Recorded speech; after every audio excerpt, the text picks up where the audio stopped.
Screen पूरी तरह काली, सिर्फ एक आवाज जेट इंजन की। फिर अचानक खामोशी।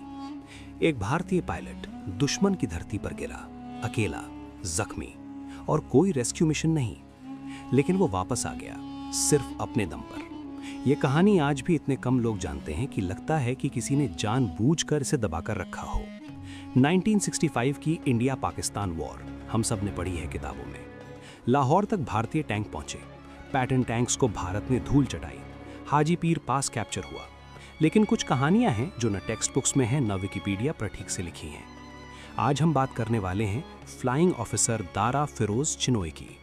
एक ऐसा इंडियन एयरफोर्स पायलट जो 1965 की जंग में दुश्मन की धरती पर गिरा, पाकिस्तानी फोर्सेस के बीच अकेला था और फिर भी वापस आ गया। कैसे, क्या हुआ था उस रात? और जो चीज सबसे ज्यादा हैरान करती है वो क्या था जो दारा ने दुश्मन की धरती पर देखा और भारत वापस लाया।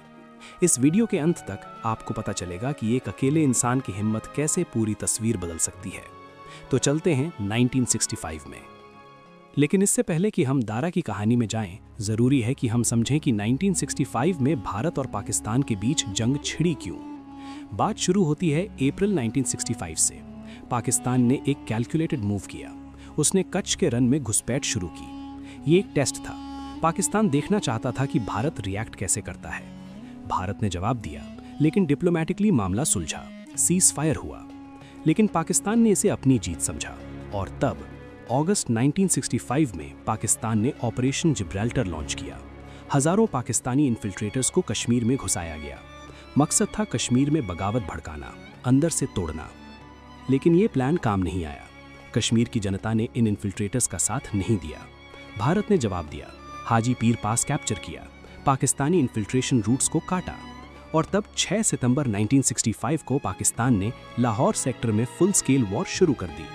भारत पाकिस्तान की दूसरी बड़ी जंग शुरू हो चुकी थी। अब इस जंग में इंडियन एयरफोर्स का रोल समझना बेहद जरूरी है। 1965 से पहले आईएएफ को लेकर एक धारणा थी। 1962 की चाइना वॉर में इंडिया की हार के बाद दुनिया भर में ये माना जाने लगा था कि भारतीय सेना शायद उतनी तैयार नहीं है। पाकिस्तान ने भी यही सोचा। पाकिस्तान का भरोसा था अपने अमेरिकन जेट्स पर। F-86 सेबर एक proven fighter, F-104 star fighter जिसे उस जमाने में दुनिया का सबसे फास्ट फाइटर माना जाता था, और आईएएफ के पास पुराने वैम्पायर्स, मिस्टेज और ग्नास। लेकिन पाकिस्तान एक चीज भूल गया था, मशीन से बड़ा उसे उड़ाने वाला होता है। आईएएफ के पायलट्स की ट्रेनिंग उस वक्त वर्ल्ड क्लास थी, उनकी टैक्टिक्स शार्प थी और उनका जज्बा अटूट था। जंग के पहले ही दिन 1 सितंबर 1965 आईएएफ के ग्नैट्स ने पाकिस्तानी F-86 सेबर्स को मार गिराया, वो भी उनके अपने इलाके में। पाकिस्तान को पहली बार एहसास हुआ कि ये जंग उन्होंने जैसी सोची थी वैसी नहीं होगी।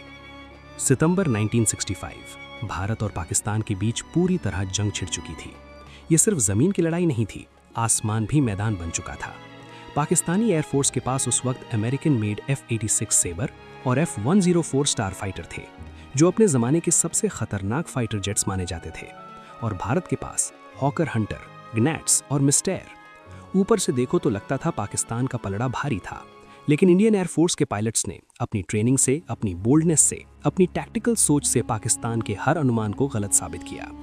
आईएएफ के ग्नैट्स इतने खतरनाक साबित हुए पाकिस्तानी F-86 सेबर्स के खिलाफ कि पाकिस्तानियों ने इन्हें खुद सेबर स्लेयर्स कहना शुरू कर दिया।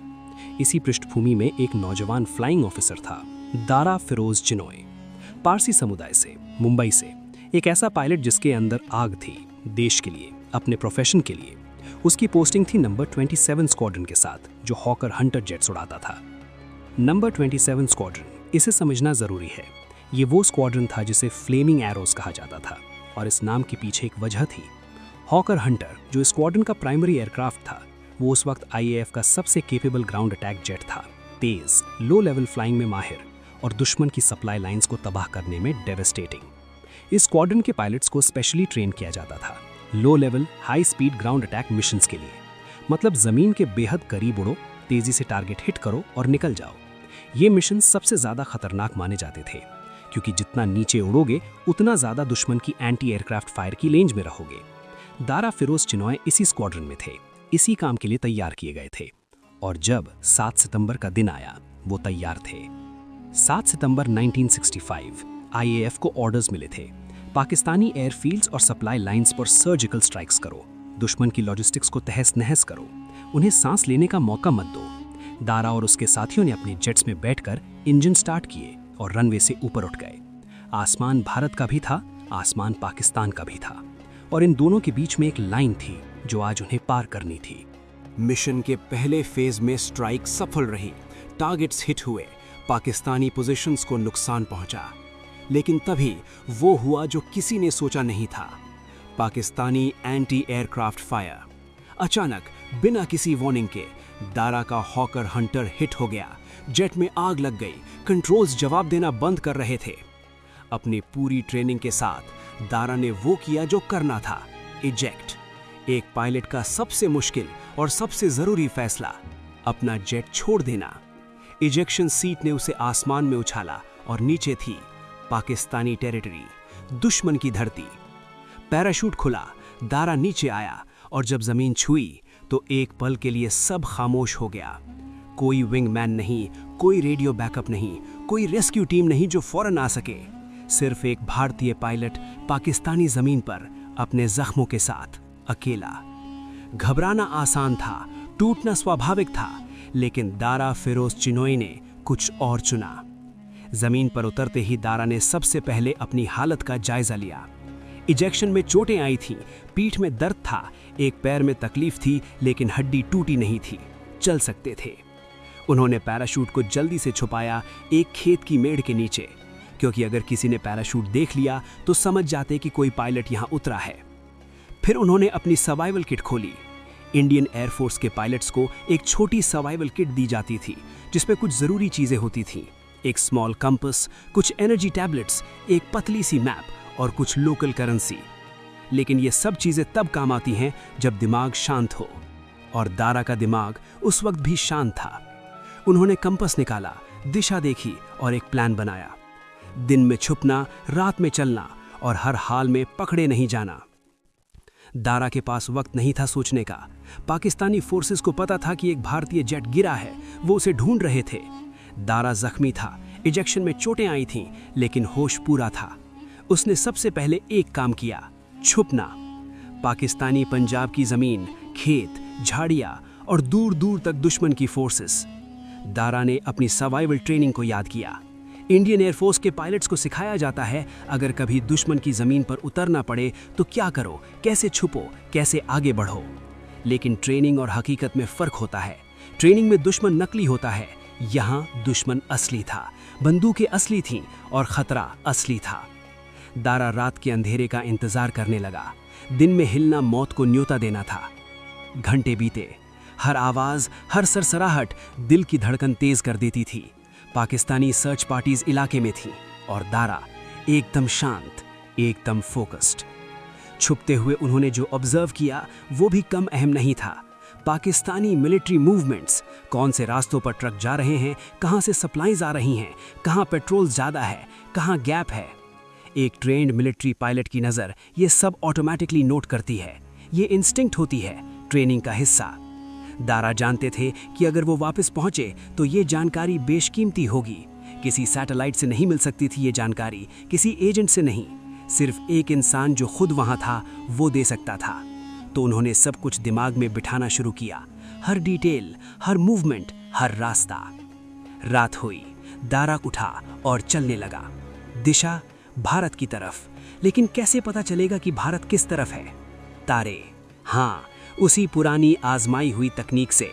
आसमान में ध्रुव तारा, नॉर्थ स्टार, जो हमेशा उत्तर दिखाता है।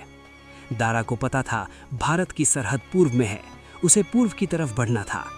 खेतों से गुजरा, नहरों को पार किया, रास्ते में कई बार पाकिस्तानी गांवों के पास से निकला। हर कदम पर खतरा था, अगर कोई देख ले तो पकड़ा जाए, अगर पाकिस्तानी आर्मी के हाथ लगे तो प्रिजनर ऑफ वॉर। लेकिन दारा चलता रहा, चुपचाप, सतर्क और बिल्कुल बेखौफ। चलते चलते एक जगह एक नहर आई। उस नहर को पार करना जरूरी था, लेकिन नहर के किनारे पर रोशनी थी, शायद कोई पाकिस्तानी पेट्रोल था। वो रुके, घंटों इंतजार किया। जब पेट्रोल हटी तभी नहर पार की। ठंडा पानी, अंधेरी रात, जख्मी जिस्म। लेकिन उस नहर को पार करके जब दूसरी तरफ पहुंचे तो एक अजीब सा सुकून था। हर ऑब्स्टिकल पार होता था तो लगता था भारत थोड़ा और करीब है। रात के सफर के दौरान दारा का जिस्म जवाब देने लगा था। प्यास, भूख और जख्मों की तकलीफ। पाकिस्तानी पंजाब के खेतों में रात के अंधेरे में एक भारतीय पायलट अकेला भटक रहा था और तभी रास्ते में कुछ स्थानीय लोगों से सामना हुआ। वो उसे पहचान सकते थे, पकड़वा सकते थे, इनाम ले सकते थे, लेकिन उन्होंने ऐसा नहीं किया क्योंकि जंग हुकूमतों के बीच होती है, लोगों के दिलों के बीच नहीं। उस रात किसी अनजान पाकिस्तानी गांव में एक भारतीय पायलट की जान किसी आम इंसान की खामोशी ने बचाई। ये वो इंसानियत है जो जंग की किसी किताब में दर्ज नहीं होती। लेकिन सफ़र अभी ख़त्म नहीं हुआ था। भारत पाकिस्तान सरहद करीब आ रही थी, लेकिन अब एक नया खतरा था। सरहद पर दोनों तरफ से गोलीबारी होती थी। गलत वक्त पर गलत जगह पर निकले तो अपनी ही फोर्सेस की गोली लग सकती थी। दारा को सोचना था सरहद को कहां और कैसे पार करें, और उसने वो किया जो एक ट्रेन्ड कॉम्बैट पायलट करता है। कैलकुलेटेड रिस्क, सही जगह, सही वक्त, सही तरीके से। सरहद के पास पहुंचकर दारा एक जगह रुके। उन्होंने ऑब्जर्व किया कहां फायरिंग कम है, कहां मोमेंट्री साइलेंस है, कहां से निकलने का चांस है। और जब वो विंडो मिली, दारा ने एक पल भी नहीं गवाया। वो दौड़े, जख्मी पैर, थका हुआ जिस्म, लेकिन पूरी ताकत से। और फिर वो पल आया, भारतीय जमीन, अपनी जमीन। जब दारा फिरोज चिनॉय भारतीय पोस्ट पर पहुंचे तो वहां के जवान पहले विश्वास ही नहीं कर पाए। एक भारतीय पायलट जो पाकिस्तानी जमीन पर गिरा था, अकेले, बिना किसी बाहरी मदद के वापस चला आया, पैदल, दुश्मन की जमीन से गुजरकर, रात के अंधेरे में, जख्मी हालत में। ये कोई फिल्म का सीन नहीं था, ये हकीकत थी। दारा को तुरंत मेडिकल अटेंशन मिली, उनकी रिपोर्ट ली गई, डीब्रीफिंग हुई, और उन्होंने जो जानकारी वापस लाई, दुश्मन की पोजीशंस के बारे में, उस इलाके के बारे में, पाकिस्तानी मूवमेंट्स के बारे में, वो भी अनमोल थी। एक इंसान जो मिशन पर गया था, उसका जेट गिर गया, लेकिन वो मिशन का हिस्सा बनकर ही वापस आया, खाली हाथ नहीं, बल्कि उन आंखों से देखी हुई जानकारी लेकर जो कोई सैटेलाइट नहीं दे सकता था। अब जरा रुक कर सोचो, दारा फिरोज चिनॉय के साथ जो हुआ वो सिर्फ एक इंसिडेंट नहीं था। 1965 की जंग में ऐसे कई पायलट्स थे जो दुश्मन की जमीन पर गिरे, कुछ पकड़े गए, कुछ शहीद हुए, और कुछ, बहुत कम, वापस आए। जो वापस आए उनमें एक बात कॉमन थी, ट्रेनिंग, मेंटल स्ट्रेंथ और एक अटूट विश्वास के वापस जाना है। इंडियन एयरफोर्स की ट्रेनिंग में ये सिखाया जाता है, SERE, survive, evade, resist, escape. दुश्मन के इलाके में कैसे जिंदा रहो, कैसे बचो, कैसे कैप्चर होने पर रेजिस्ट करो और कैसे एस्केप करो। दारा ने ये ट्रेनिंग सिर्फ याद नहीं रखी, उन्होंने इसे जिया। हर डिसीजन, छुपने का, चलने का, नहर पार करने का, सरहद दौड़ने का, ये सब उसी ट्रेनिंग का नतीजा था। लेकिन ट्रेनिंग के साथ साथ एक और चीज थी, कैरेक्टर, और वो किसी ट्रेनिंग स्कूल में नहीं बनता।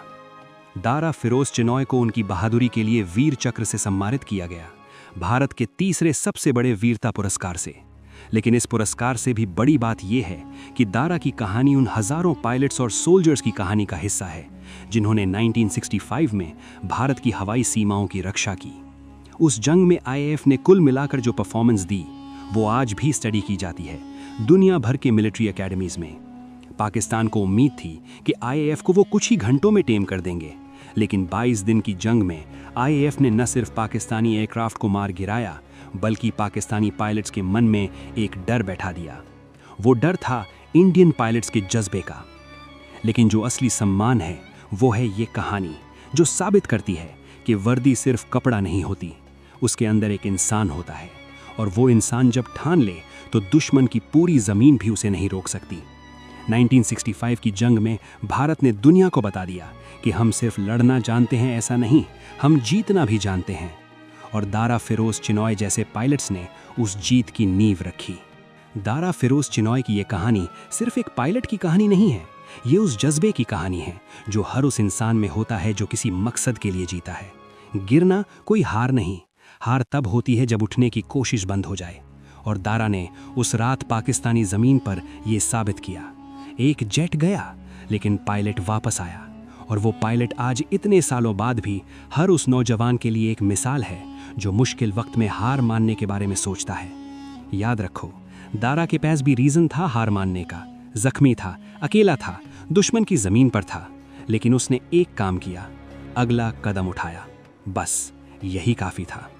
अगर इस वीडियो ने आपको कुछ नया सिखाया, कुछ महसूस कराया, तो एक लाइक तो बनता है भाई। और अगर आप चाहते हो ऐसी और अनसुनी कहानियां सुनना, तो चैनल सब्सक्राइब करो, बेल आइकन भी दबाओ, क्योंकि अगली कहानी इससे भी ज्यादा हैरान करने वाली है। अगली बार हम बात करेंगे एक ऐसे रॉ ऑपरेशन की जो 1971 की जंग से पहले शुरू हुआ था और जिसने पूरी जंग का रुख बदल दिया। नाम था ऑपरेशन चाणक्य। एक ऐसा ऑपरेशन जिसका जिक्र आज भी सरकारी फाइल्स में बंद है।